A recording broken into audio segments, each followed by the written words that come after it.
And I met his friend, and I say, where is Peter? And he said, oh, you didn't know? He said, he's in Austria. In the meantime, a few days later, I got his postcard. Vse nazaj, kaj ni bilo dobro od moje strani. Pa ti sedaj pošiljam dunajsko razglednico in se zmisli kaj na mene.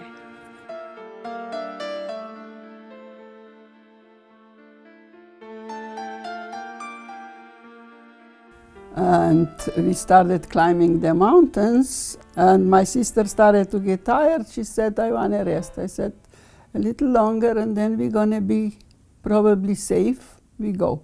But then the rain started, the snow started falling, and she was tired. I can't go anymore. I have to rest. I say, okay, just let's go behind the bushes, and we're going to have lunch, and then we go ahead.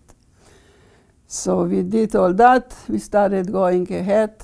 And behind us, somebody make a noise with a machine gun, stop or I'll shoot. We were flying a mission, and all of a sudden we saw something whiz by. What in the world was that? And we decided it didn't have a propeller on it. We had never seen a jet aircraft before. So we thought if they had gotten that plane into production a year sooner, then it might have been a completely different story, because we couldn't have stood up to that kind of a fighter. They were just too fast for us. She didn't speak a word of English. We didn't speak a word of Italian. And we hadn't met this woman before. My father brought her home one day and said, this is your new mother. And right about that time, we had come around, and we were on a broad reach, and looked up to the west, and you could see just an angry lip of a squall line coming across. And Rufford capsized. This was cold water. This was in May. Jack's kind of a quiet man, but there is a strength in him that Jack finally reached out and touched Rufford on the forearm and said, Rufford, get dried off and go home. And Rufford kind of stiffened, almost to attention, and said, you're right, and marched off to his car to get his dry clothes. There was more colorful language than that.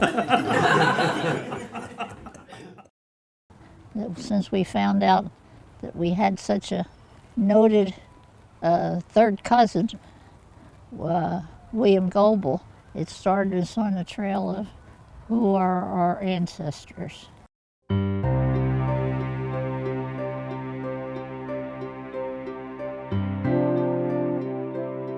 My great Aunt Jewel used to spend weeks with us visiting, and she said that she had a cousin that had been the first Democratic governor of Kentucky, and that he was assassinated on his first day at work.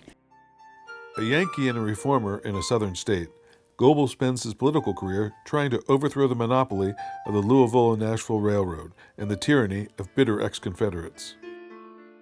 On a cold morning in January 1900, despite many rumored threats to his safety, William Goebel climbs the Capitol steps to begin his term as governor and is shot from behind. I had him not tell his mother that we were looking at rings, because I knew she wasn't going to let her boy go. We had gone together for 3.5 years before we were engaged, and his mother said, what's all the rush? And then we told my mother and father, they said, get out the wine, let's have a drink. Two different reactions. You have to have a sense of humor. Really and truly you do, and he does have a sense of humor. Most people only know his serious side, but he can be a lot of fun. What she's saying about me is strictly prejudiced. You put that string and the gum down there and kind of fish around with it. Pretty soon you'd feel a kind of a bite on it, and we'd bring the string up slowly, and sure enough there'd be a tarantula on the end of that gum. And we'd take it and put it in a what we call a mason jar, glass jar, put the lid on it, and pretty soon we'd have 2 or 3 of those tarantulas, and we'd put them in that jar and let them fight. Moving in the house was tough because there's a lot to do when you move into a new house. Plus the fact I was a dirt farmer at heart. We ran quite a farm for a number of years, and it was fun. Raising the 4 boys was challenging, but very rewarding.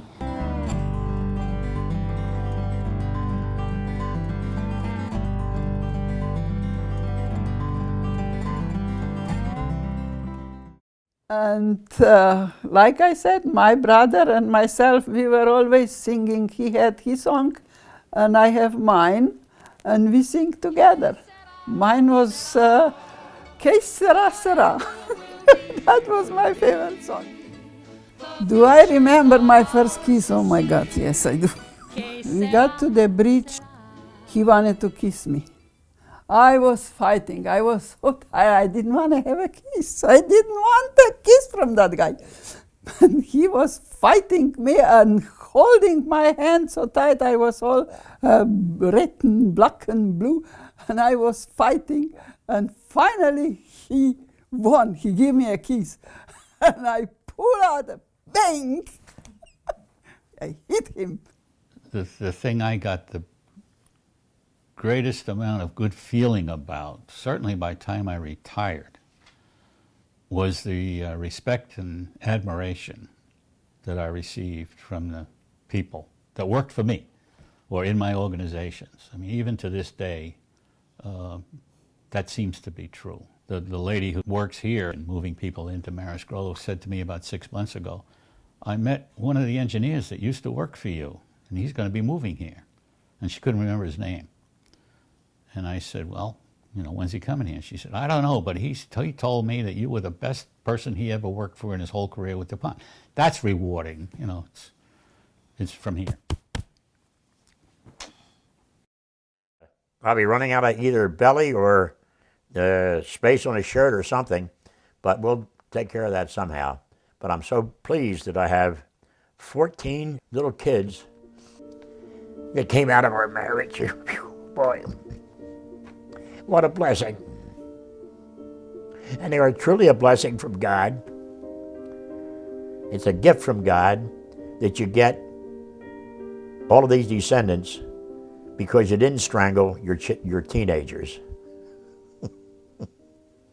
I'm now living in a retirement place, and I find myself going to all the meetings for the different and new things that are coming up, and I just don't like sitting and not doing anything.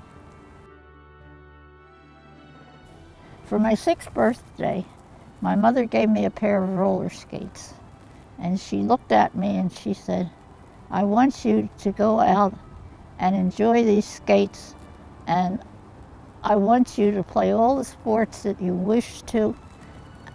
And she said, because I was never allowed to.